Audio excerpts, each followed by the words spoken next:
Recently, I heard about a new feature that is added into Unreal Engine 5.8, and I was really curious to see how does it work. In order to test that, I added two Arcverse projects that I had in my list of the free Fab library that you can find them. One of them is developed by Epic Games, and the other one was a free asset long time ago. And we would like to see what is this feature and how can we use it. I actually heard about it when I was searching through the X.com for the new features of Unreal Engine, and I realized there is a tweet about it that says there is a new feature called Accumulative Depth of Field. If you have ever used path tracing, you might know that the depth of field is very nice when you enable it in the in the path tracing, but when you are trying to use the lumen by itself, even though it's nice somehow and you can get very good shots with the depth of field there are some conditions that is not perfect. And I was personally very curious to figure out if there is any condition that we can improve it or any feature that fix that issues, such a condition that you have a very fine or thin object that is blurred and it gets not sharp because it was just one layer, it's a real time, and it was not feasible enough, it seems, for the engine to make it very crisp. But with the new feature, we can fix this also for the glass material, which was very limited. And I'm looking forward to see whether we can find out how does it look like here. Okay, in order to use that, you need to first go to the plugins and search for Accumulation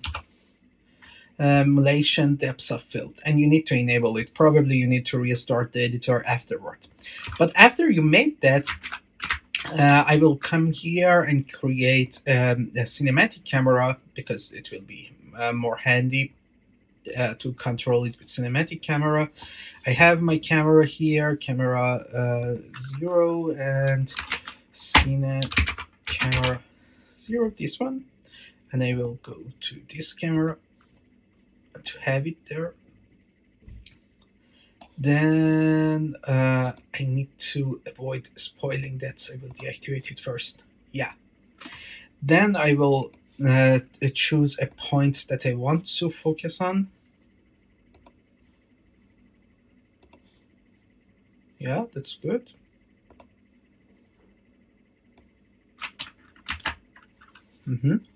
And then inside the setting of the camera, I will increase my focal length a little bit, playing around with it to make shots maybe more interesting. And then let's get a little bit more backward. Then increasing this to have a more blurry look. Okay, now if I change the depth of field,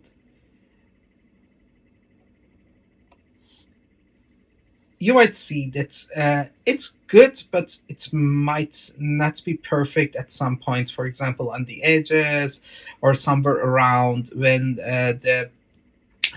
it's getting more blurry.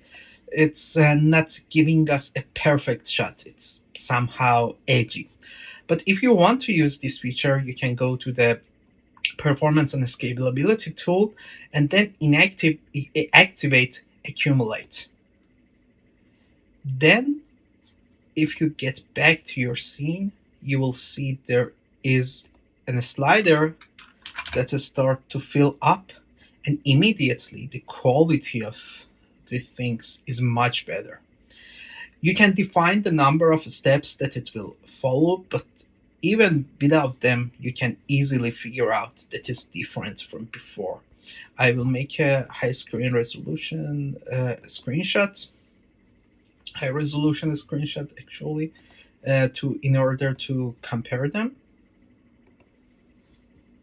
And let's me open it. And when we compare, we can figure out here is with the new accumulative one, and here is without it. It is much nicer, much cleaner, crisper, and better distinction between different parts. Let's try it with another shot. Maybe I will change the angle and going for this one. I think it's also a very nice shot to compare them. Let's select my camera.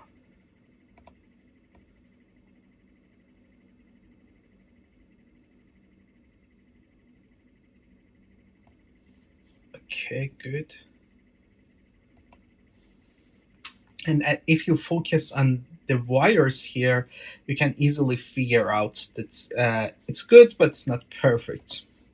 Let's make a screenshot here. And then enabling accumulation.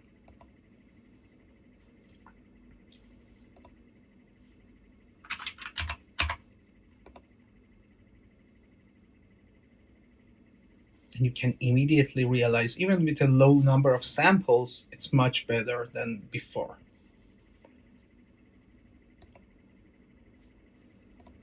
Let's compare them again.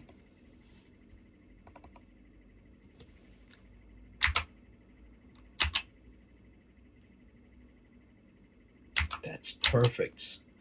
It looks really good. What do you think about it? Let's talk about it in the comments. See you in the next tip. Enjoy your day. Bye.